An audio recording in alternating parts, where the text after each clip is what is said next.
सीआरपीसीएम तांकर प्रति मास activity based remuneration सहित मोबाइल अलाउंस एवं फील्ड टूर अलाउंस पाइबे किंतु ता सहित रही किछि परफॉर्मेंस बेस्ड इंसेंटिव माने जोटा कि सेमाने प्रति मास पाइबे नहीं किंतु तांकर परफॉर्मेंस नहीं सेमाने वार्षिक कोटा 3 मासरे थरे कि कोटा 6 मासरे थरे एई भली भाबरे सेमाने किछि इंसेंटिव पाइबे तांकर परफॉर्मेंस अनुसार ताले ये जो सीआरपीसीएम रही परफॉर्मेंस बेस्ड इंसेंटिव सब कौन रही एवं केउ काम पई से माने केते टंकार इंसेंटिव पाई परिबे ताहा आज आमे एई वीडियो रे जानिबा तेनु वीडियो को आपण माने शेष पर्यंत निश्चित भाव में देखंतु। चैनल टी को सब्सक्राइब करी बेल बटन को ऑन कर दियंतु एवं ता सहित एई वीडियो को गोटिए लाइक कर दियंतु।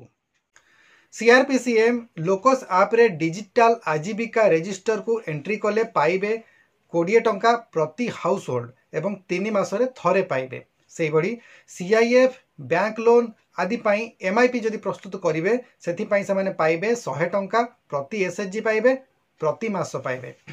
से भली एसएचजी मानकर लोन रेगुलर रिपेमेंट कले पाइबे 500 टंका प्रति मास।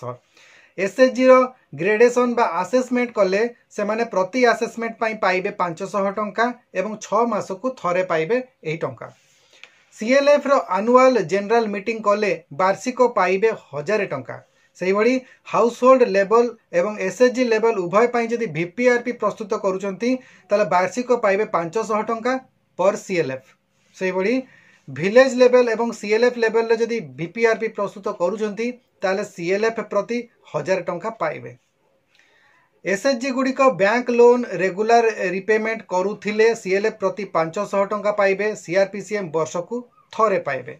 10 सूत्र एवं अन्य ट्रेनिंग एसएचजी गुड़िक देबा पाई मॉड्यूल पिछा 100 टंका आकार रे 10टी मॉड्यूल पाई टंका पाइबे एवं सीएलएफ प्रति 100 टंका पाइबे। खाता पत्र और रेकर्ड लिखन जदि ऑडिट पूर्वरु ठीक टाइम रे सेगुडी को कंप्लीट करूचंती ताहले सीएलएफ प्रति 500 टंका पाइबे। यह वर्ष को थरे पाइबे।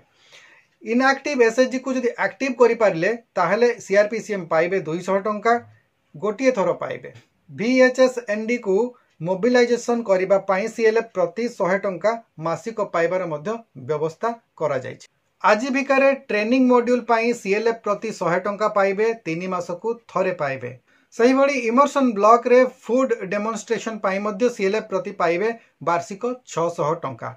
तो यह थिला जो सीआरपीसीएम माने रहिचंती सेमानंकर वार्षिक जो रेम्यूनरेशन रहिची क्यों आकार रे से माने सही रेम्यूनरेशन गुडी को पाइबे को रेम्यूनरेशन टाकू से माने मासिक आकार रे पाइबे केउटी को से माने 6 मास रे थरे पाइबे एवं कोउटी को वार्षिक थरे पाइबे से विषय रे आपण माने एई वीडियो रे डिटेल जानि पारिथिबे। आशा करूची आज रो वीडियोटी आपन को भलो लागिथिबो। जदि वीडियो भल लागिची ताले लाइक करंतु शेयर करंतु आ चैनल को जदि प्रथम थर में विजिट करचंती ताले सब्सक्राइब करंतु। आज रो वीडियो को हम एठी रखिबा। वीडियोटी को आपण माने शेष पर्यंत देखिथिबारु आपण मान को बहुत बहुत धन्यवाद। नमस्कार।